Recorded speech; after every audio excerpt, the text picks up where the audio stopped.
Yeah, Kristen. And then you run into the circumstances when you're in a specialty SDC area, like Lord knows we just ran into the Sand Creek SDCs where we had one lot that was going to be $26,000 alone for SDCs. So, you know, it puts a little prohibitive on what you build at that point. Luckily, the city's willing to work with us in order to offset the cost a little bit, but those things come up from time to time, and if they're not willing to work with you, there's not much you can do at that point either.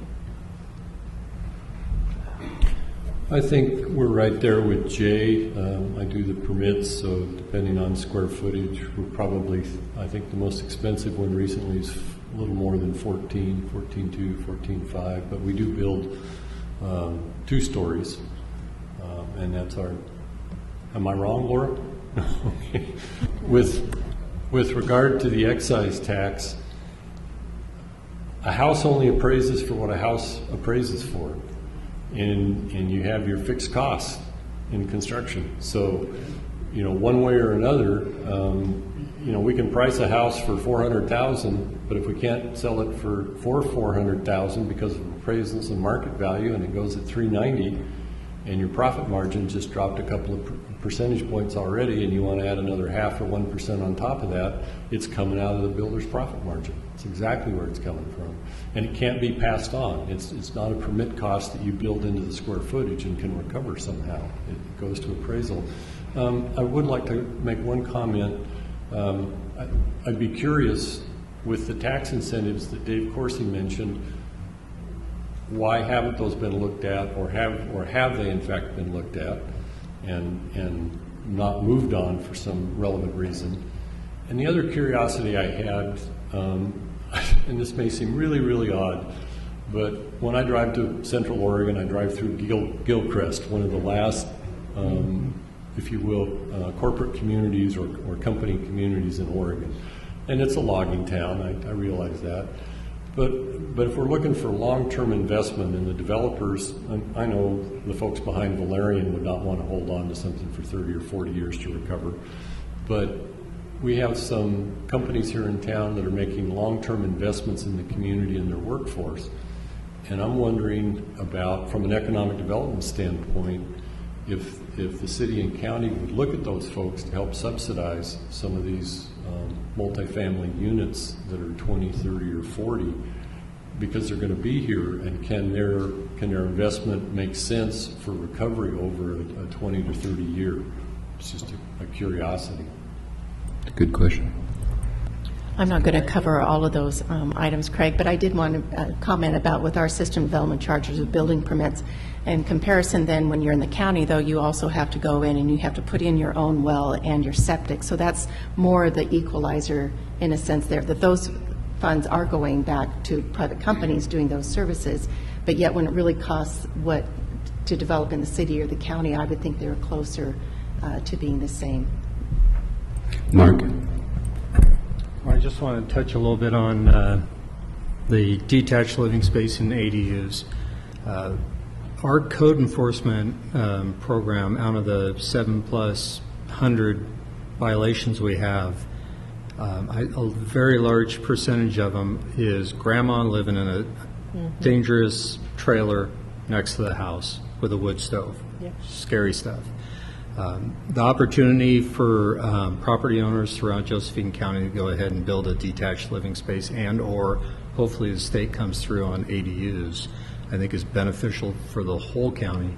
Also for secondary incomes, we have people of lesser means all over this county. If they could rent a small studio apartment out for a few $100 a month, it's a world of difference to them. So I think the county, Josephine County, has made great moves to do that detached living space. I hope the state steps up and finally just allows people to have these secondary dwelling units on their properties. I think we'll see a benefit throughout the county. It's not well, it is in a way, you know, multifamily housing all over the place. So, Darren, did you have a question? Yeah, or a couple of comments too, but it seems like there has to be some sort of incentive from the government to unjam this log jam I'm talking about. And so that's either a construction excise tax pays for it, or the taxpayers of the whole community pay for it. It has to be one way or the other, because somebody's got to pay for the development that it costs the city to bring services to those units. And so I don't know if tax abatement works for those 30 units or whatever, where we say, all right, we'll give you 5 years off on property taxes or whatever makes sense. I'm still trying to find the government tools, because the private sector obviously is not giving it to you. And so I want to find some way for us to fix this. And another one that was bounced around before is smaller, like incubator homes. If we allowed a development that was platted for 6 houses, single-family dwellings, to be 12 ADUs, so everybody got their own little slice of Americana, it was just smaller. And if we allowed that, would that sell? Where someone could buy a house for $160,000 instead of $280, and have kind of an incubator home to get yourself in the market where you're not a renter, but and then you can divorce yourself from it as a builder as well. We got to think of something. How far outside of the box can we go? And then what does the neighborhood look like? I know that has a different feel. And has a different look. And so are we changing, even by adding 2 ADUs on a city house, are we changing that neighborhood feel by the way people park, the way people drive, and just the way you feel when you drive through our cute little small town of Americana? Are we changing the complexion of it by doing that? And so we have an opportunity to try and be really smart about it, but we're also desperate for some sort of solution. And so we're begging you for help. And that's why a big reason why we're here is we need some ideas, and clearly we haven't thought of it yet. Councilor Roller, did you have a question? Yeah, I appreciate all of you being here today. It's the first time I really got to talk to contractors and engineers and people who actually deal with this every day. So it's really nice to see you here. Anyway, to incentivize, building multiple family units or just building period, we would have to have some kind of pool of money, raise a pool of money somehow in order to provide, an incentive for people to build these. The CET is one possibility. I'm not sure what you guys think about that, but other possibilities are possibly we're looking at surplus property that the city owns now that may, we could offer at a discount, we could sell to create a pool of money, but somehow the CET would probably have to figure into it. So I was just curious what you people thought about a CET, paying a CET of, say, 1/2 or 1%. If I could add a How about if we comment. go down the line, too? Why don't we just start with Craig, and not to put you guys on the spot, but, just CIT, what do you think? Or CET? I think in my last comments, I made it clear that it just comes out of a builder's profit margin, and a house will only sell for what the market bears at that point in time. And I'd just have to agree with him on that one. Yeah, so Bend has a CET. Medford City Council adopted one at the end of 2017. Theirs is 1/3 of 1%. It's administered through a housing advisory committee, and the housing advisory committee is populated by different stakeholders in the community. I think what Greg was saying that I agree with is you can't make something more expensive by taxing it. I think that probably makes sense to most people. The idea that the only way that we're going to get multifamily housing created is to subsidize it somehow kind of goes against marketplace economics.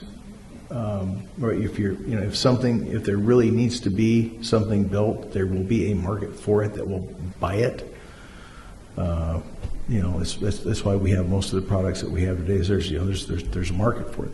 And so the market exists and it gets fulfilled. One of the things, going back to that statement I made that our housing here is not too expensive, it's too inexpensive, just not for people that live here, is I would caution you that you don't make the mistake of making something too inexpensive that somebody is going to buy anyway. So if you're going to stand on your head and go through a lot of financial calisthenics to make a product more affordable for some, because we can't discriminate on who buys these things, right? You can't. You put a price tag and whoever writes the check, you have to sell it to them. So if the end result is just making a housing product more affordable from somebody who's relocating here and going to buy it, they're going to buy it out from underneath that young person anyway, you're not really gaining anything. All you're doing is you're going through a lot of financial gymnastics for the benefit of somebody's just going to write you a check anyway, and you're not going to benefit the young person who you're trying to benefit. I really liked Mr. Fowler's idea about smaller units, and this is what I think I would suggest that you all think about. One of the benefits of being a homeowner that we all remember is there's this financial mechanism called equity appreciation. That mechanism doesn't work on multifamily housing. It barely works on condos because the equity appreciation goes mostly with the land and not the improvement built on top of it. So the way it used to work is we get out of school, we'd get married, get a job, get married, and we'd buy our starter home. I heard you use the word incubator home. That's a great term, the incubator home. So our young people, they buy that incubator home. On average, people buy and sell a home about every 5 years, don't they? Back in the old days. And what allowed that young family to buy the next most expensive home? Well, it's the equity that they accumulated while they were making their payments. The value of that home went up. It was kind of like magic, wasn't it? The value of that home would go up. So now they've got a couple of kids, and that $150,000 home that they started with, now they need to move in a $200,000 home. Their wages haven't gone up that much, but they have this magic thing called equity appreciation that they can roll into that. Most of these multifamily constructs either doesn't exist or it is much reduced. So again, if we want to really make sure that we benefit our young people and give them the benefit that we had of equity appreciation, we have to build products for which equity appreciation is possible. For the CET, yeah, I think we need to find an additional revenue stream from somewhere else, and maybe something that's more distributed amongst the community as a whole. This is a community problem. It's not an individual problem. It's our community. To spin off of what you just said, I have kids that are in junior high and high school, and I don't believe that they're going to be able to remain in this community when they get done. And I plan on them hopefully going to college, and I still don't think they could stay in this community. I hire primarily people that are college graduates in my business. They come here, they love this community for a little while, and then they want more, and they can't achieve more right now. They just can't buy a $300,000 home on a wage, and they're also saddled with debt, usually from being in college, which is also, as most of you know, is going up. The ADU concept, I like it. We need to somehow make it just make sense, and I think maybe not just focusing on a current homeowner, because I think that's what we've kind of talked about. You own a piece of property, hey, how can we incentivize them to build an ADU? Well, that's a rental or a mother-in-law cottage, which is only a short-term period. Maybe we should focus on teaming with the banks and putting together financial packages for young people that says, hey, yeah, that $300,000 house is hard for you to achieve by yourself, but if you build an ADU of this size in the back and you package it all together with a certain type of loan, it makes sense for you. And I don't know how that, I've never done that. I haven't seen that, how it works. Dave Corsi, he's in that business right now. If we can somehow incentivize it that way to where the next generation is creating ADUs, not just the today generation, maybe we can get somewhere with them. Yeah, I guess the devil is in the details, and so I couldn't give you a definitive answer other than to say I don't know that, like what Justin was saying, to put that extra burden, if it's even something that can be passed on, which I doubt, you can't burden an individual with the problems of a whole community. It's got to be, like Darren, you're asking for solutions. The solution is going to be a myriad of different things based on different developments. It can't be, there's not going to be one silver bullet that's going to fix it. It's going to be a toolbox filled with different, maybe it's an SDC credit one time, and maybe it's, a tax break on another one. It's going to be a combination of, 10 different things that's going to ultimately fix this. We don't have the answers. You don't have the answers. It's going to have to be an ongoing conversation. Yeah, in echoing what Justin was saying about the younger folks, I just had a nephew of mine graduate with a finance degree from the University of Oregon. He has worked with me the past 3 summers while going through college, and at the end of it, the only thing I could tell him was, I don't have anything to offer you. You need to go find a job somewhere else, because I don't see the future that the opportunity that I was given when I graduated college is not there for him now. And he did. Yeah, I have to agree with the CET tax. What everybody's saying is it's not an individual problem, nor do I think it should be an individual problem. It should be spread amongst the community instead of eating at the builders' bottom lines, because I don't think that's really an incentive for any of us to build more of those multifamily houses. And as far as the ADUs go, I'm actually getting ready to build an ADU unit myself on my own property, and I think it's very popular amongst the younger community, because as soon as I said something to any of my friends or any of my nieces and nephews' friends, they're like the 2018 age, they were all over it. Everybody wants that opportunity to have their own space and be able to, afford rent in a little smaller space, or even build that on their own property so that they can rent it out and afford their first home as well too. We're going to have to start wrapping it up, but Craig? Sorry, I just would remind everybody here that there's a bill rumbling through the legislature right now to place a business tax on your gross receipts, regardless of whether you make money or not. Regardless of whether you make money or not. And the threshold there is pretty low. We're not talking 10 million, we're not talking 25 million, we're talking $1 million in gross receipts. And their business Oregon is going to become unbusiness Oregon real soon if that actually passes. So it'd be interesting if the legislature put that out for a vote to the general public and asked for that same thing. All right. And bringing over here, Julie, did you have a comment? I don't know if we have time, but Mr. Kersey, why have we not received any of that money from the state? And two, Ms. Valerie, is it possible if we change the language of multi-unit housing to workforce housing, then could for-profit builders get those projects if we have time for them to end? The tax credit program contemplates that a nonprofit developer will apply through the state for an award of tax credits. Jason Elsie and the Jackson County Housing Authority do that very thing, and they are building tax credit housing. And housing authorities and other nonprofits who are familiar with that concept are building it all over the state. So you have to apply. It's called a beauty contest. You have to apply and get an award of tax credits from the state, which you then syndicate and sell on the private market. You take the capital that comes from the sale of the tax credits and you use it as a capital infusion to build the project. And as I said, these are all multi-layered projects. They have other grants that come with them, but we have nobody here who's applying for them, so we don't get them. I'm led to believe that if we were to apply, we would probably be given favorable consideration because we haven't had a tax credit deal here in many years. Valerie?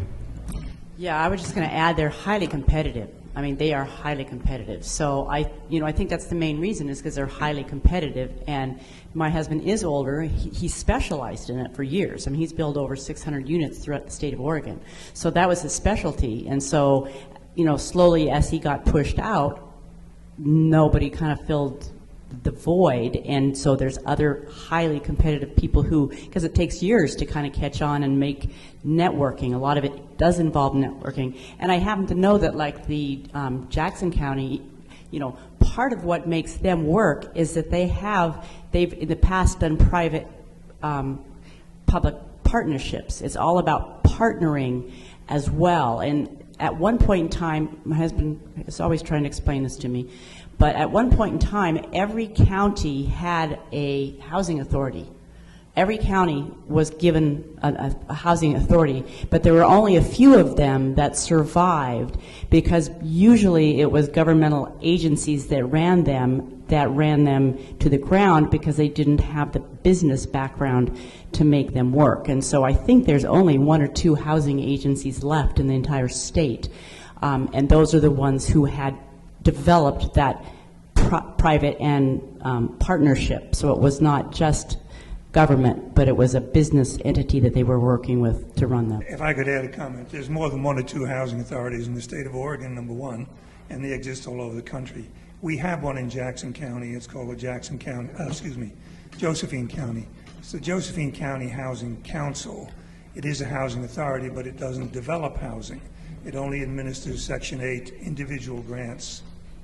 So it has a limit. It's 30 seconds in response to Justin. Truly 30. Justin mentioned incentives for younger folks, and Kristen, you mentioned the interest from younger folks in ADUs. Prior to my 12 months of seminars last year on ADUs, we went to Evergreen. Vice President Chris Woodburn developed a package that is really unique because Fannie and Freddie loans don't allow you to use the income from the ADU to qualify for the loan, but Evergreen's new portfolio product, we're not doing a lot with marketing it, but it will allow anyone of any age, but particularly a younger person trying to scrap together enough to afford one of these projects, to count the eventual income on the ADU in the qualification for that property. I wanted to put that out there, and if you want more information, you can go to Chris Woodburn and he'll tell you all about it. Evergreen is a phenomenal local partner. Just touching a little bit on those ADUs and the detached living space, the one thing that that our code says, and I believe the new Senate bill coming out, is that it has to be for rent. It's not for short-term B&B, hostel, anything like that. It's strictly a rental on the property. So. Thank you. And did Colleen? Oh, absolutely. I have my in-laws. They're 88 years old. They live on the property in a hardship, small structure I built. I'm looking forward to switching it to a detached living space. All right, Sam, did you have a comment? Yeah, and I know we're running out of time, but I do have a couple of questions if folks are willing to email afterwards or talk later. One is, I understand that managing a rental, especially a rental complex, isn't something that you signed up for when you decided to start building homes. What would it look like potentially if you or somebody that you know were interested in doing that? Risk sharing with local businesses that are looking to house employees. This is true of healthcare. I'm in healthcare. This is true of the hospital system. This is true of the school districts. They're having trouble incentivizing people to come into the area and keeping talented people once they do get here, partially because of the cost of housing. Giving a place for our kids to move back to after they graduate high school and go to college, if they're interested in moving back home.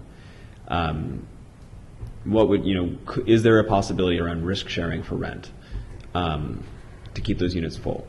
And the other one is with the SDCs and the CET, the Construction Excise Tax in Jackson County, part of what drove that conversation in the Jackson County Housing Advisory Committee was the voice of developers who were looking at what potential cost savings would be by moving the SDC to occupancy and how that could save on interest on those loans up ahead of time, and that it didn't balance out, but it did take an awful lot of that burden off the developer by coupling that with the CET and that SDC deferment, with the idea that you would eventually pool resources that could be used to develop these larger complexes and take some of that cost and some of that risk off of them.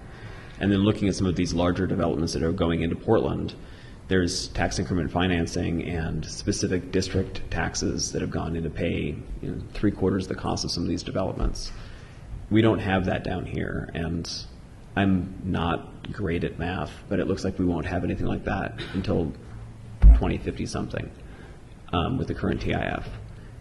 But Jay, I think it was your comment, I really appreciate looking at the toolbox and recognizing there's not going to be one tool. ADUs aren't going to get us entirely out of this, but they're a great choice for RCC students who are looking to rent, or young couples that are looking at getting their feet under them. We lived in an ADU when we first got married. We didn't know the term back then. It was just a garage apartment, but there it was. Thank you very much for your time this evening. All right. Is there anyone else from our panel that has a comment or a question before we start? Is that your hand up, Colleen? Mr. Chairman, I just wanted to say one thing real quick, going back to something Mark mentioned earlier. Good for you addressing this. Honestly, God bless you. But Mark said something earlier that looking down the road, how many of you know that our building code gets updated every 36 months? Every 36 months our building code gets updated. all of the metrics driving our costs in this industry are going up, and we can't stop it. Material, labor, regulatory compliance, all going up. What's happening in the Oregon legislature right now is going to have a big impact on our industry.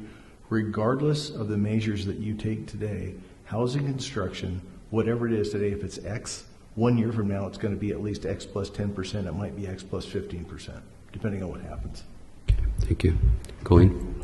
I just want to add, I've had the opportunity to show each one of your houses, your new construction homes, and I'd like to ask one last question, and I think I know the answer, but I want to ask you. What is the average days on market once they're completed? Because I see them going very, very quickly. And you guys have done a great job. I commend you because you are lowering the prices as much as you can. You're building the homes that are needed for the population that we have here in as many ways as you can for the single-family homes. And the single families that the working single families deserve to have nice homes to live in. And I think you guys are doing a really good job of meeting those needs. But I would like to know, what's your average days on market when they're completed? Well, we really haven't had a spec that we've started in the last 2 or 3 years that has just sat. I mean, we get close. It seems as if the lenders right now are saying, wait till right before a C of O or wait till X, Y, Z. So they're really not ready for market, but 2 of the 3 that we've got going up off of Highland dropped into escrow in the last 2 weeks.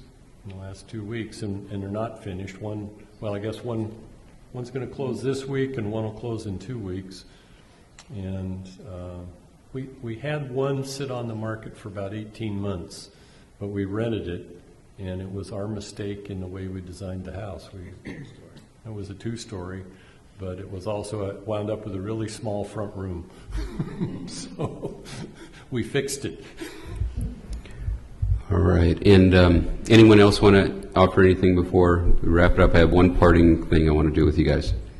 Go for it. We have the same thing going on right now. We don't have any specs that are just sitting on the market because they're selling before we can even get C of O. So we have a wait list of 10, 20 people for a Capitol Hill subdivision that we just started development on 2 weeks ago. And it's hard to answer days on market when they're selling before C of O's done. All right, and we have to wrap it up, but I want to take advantage of this brain trust that we have in front of us, and again, our goal is to find solutions today. So I want to give you the opportunity to either give a parting shot or to offer, if you had the magic wand, if you were the planner in the city or the county, what would you change, and what would be the one thing that would provide more housing opportunities in our area? And who would like to start? I may have touched on it and I think Ms. Lovelace touched on it, is the partnership stuff is going to be the way that it works. And there's pressure from a couple of large employers, and they pay pretty good wages, and that again is putting pressure on even older homes that go on the market. So I'd be curious if some of the larger employers that are community-based might take the step for a public-private partnership to hang on to the properties that the developers need to get out of, and go into Sam's comment about perhaps some type of joint property management with that company. It's just a curiosity for me. I don't have the magic wand. I'm getting too old. Who's next? I don't believe there is any one thing. It goes back to Jay's toolbox. There's no magic fix for it. So. Okay. Oh, mercy. God bless you, folks. So it occurs to me there's a couple things that'd be helpful. One is what you're already doing, and God bless Mark for doing it, which is improve response time for your builders. Again, most of the things that we've discussed here today, you folks can't control. You can't control our workforce. You can't control our buildable land supply. But when our builders come into your city building department, planning department, county planning department, county building, if you can provide them services as quickly and accurately as possible, that's the best thing that you can do. That's the steering wheel you can actually get your hands on. The other part, which is if we're going to go unicorn hunting and something that would be really amazing, What I can tell you is all the matters that you're discussing today are pertinent to at least 30 other Oregon counties that I'm aware of. Oregon has 36 counties in it, and right now Oregon is being run by about 5 of them. So what's going on in our legislature, the policy that's coming out of there is essentially being driven by 5 counties. You know what they are, I'm not going to name them. But if this county can find a way to begin partnering with other counties, Coos, Curry, Jackson, Klamath, Malheur, Douglas, talk to Speaker Kotek, talk to Governor Brown, talk to Senate President Courtney. Say, there are things that you can do. There are things that the governor, her steering wheel is a lot bigger than our steering wheel. Most of the things that are really troubling to our industry are in Salem, and if you can partner with other counties to make your voice heard more loudly, that's something that could really make a difference. Thank you for saying that. I think that was something I was thinking as well. I mean, we all know our little tiny piece of the world, and this is not a problem that is unique to our area. We have a huge country, we have a huge state, and we should reach out. And I think a lot of it's just research, and you know, these meetings are great locally that we're having here, and I commend all of you for being here on these committees and inviting folks like ourselves to these meetings to listen to us. But yeah, we need to reach out. We need to come up with ideas. Every single city and every single piece of land is unique. And I see that every day. I've built the same Dutch Brothers stand, the same fast food restaurant on multiple pieces of property in multiple cities throughout the state, and they're all incredibly unique. And the same goes for most housing. Yes, you can build a subdivision and create 30 houses that are similar, but the next subdivision next door is not the same. So, kind of last thing I see on my end of the world is, back to what I said in the beginning, is we have all these underdeveloped properties, and if we're going to focus on potential public-private partnerships, let's look at those properties. Let's figure out ways to use those properties so they don't just sit there dormant for the next 50 years. Jay? I'd just go back to the first thing I said with the urban growth boundary. Getting back to Colleen's question, you know, we don't even market a house till it's 3 weeks from completion. And the longest we've had to wait, we've had a house that's been sitting around for about 3 months, and it's just a funky lot, and we had to wedge something in somewhere where we really didn't want to do it. And it's actually an escrow and will be gone. And so, you know, like I said before, we're trying to, obviously there's demand for our services for single-family houses. Get more land available. That will keep us from looking at what could be a multifamily project. You know, and then at that point in time, it will take the ADUs are an awesome start. I think it's great, but we do need to look at, you know, tax breaks, partnerships, all of that stuff. And that's, you know, it's going to be a lot of hard work, but, you know, the community is only going to be as healthy as every last citizen in it. And so we need to, you know, keep this discussion going and find out ways to get the folks the housing that they need. Yeah, I agree with what pretty much everybody's saying here. Is it's not just one thing that you can wave and fix. It's a series of introducing the ADUs and the possibly SDC subsidies and putting a lot of tools together. I know one thing lately is county planning is a big time consumer of mine, which is unfortunate for me because my time is very valuable to me, and it's, you know, to the point where if I send my assistant down there, she's not able to accomplish something that I then have to go and follow her and go do. So, you know, like what Brad saying is that seeing that time value and our jobs too as builders in the community, that we have a lot of respect for getting us in and out of there, because it does save us a lot of time and a lot of effort. And if there's anything else from anybody that's imperative, otherwise I'm going to suggest we wrap it up. We heard a lot of great ideas today, and first of all, we're very grateful for your participation and valuable time sharing your ideas and viewpoints. This is an ongoing dialogue. This is a problem that can't get solved overnight, and Some of the issues that I heard today was, if I summarize them in my viewpoint, and again, this may not be all-inclusive, but diversity of types of housing, diversity types of opportunities. We need to figure out, it's not just single-family homes, it's not just multi-residence, it's thinking out of the box a little bit. We had talked about what's the grants pass norm, and perhaps we need to start changing the ideals and looking at things in a fresh way. And we have new opportunities with the upcoming urban renewal district that might provide opportunities there, and different approaches to housing. We talked about land availability and the lack of, and ways to achieve that. And as Jay brought up over and over again about the UGB and the kind of the restrictions that are still zoning between county and whatnot.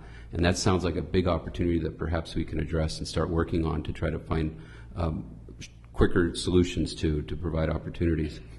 Financing options are out there that perhaps working with banks, as Caleb had brought it up, that can take unique approaches to looking at things a little differently. SDCs, it's that, boy, we love that one. But, what can the city, what can the county do about fees, making incentives? It was brought up that long-term impacts of short-term, resolve or relief from certain fees, but the long-term impacts are great, and the effect on the community that the opportunities are provided, and we need to start looking at that and perhaps have a more economic base analysis of that and figure out so we can make good decisions on those. And then partnerships. I really like this idea of working, like Sam brought up, in terms of employers perhaps working to incentivize a project with the city, with the county, and perhaps we can get over some big hurdles and get some more density in certain projects. We've got a lot to work on in our group, and I really appreciate everyone's involvement today and patience. This was a long meeting and good stuff. And I'd like to thank our distinguished guests, Mark Stevenson for coming, and Laura Glover for both providing great input, and we look forward to working with you on some of these issues. All right. Well, thank you, everyone.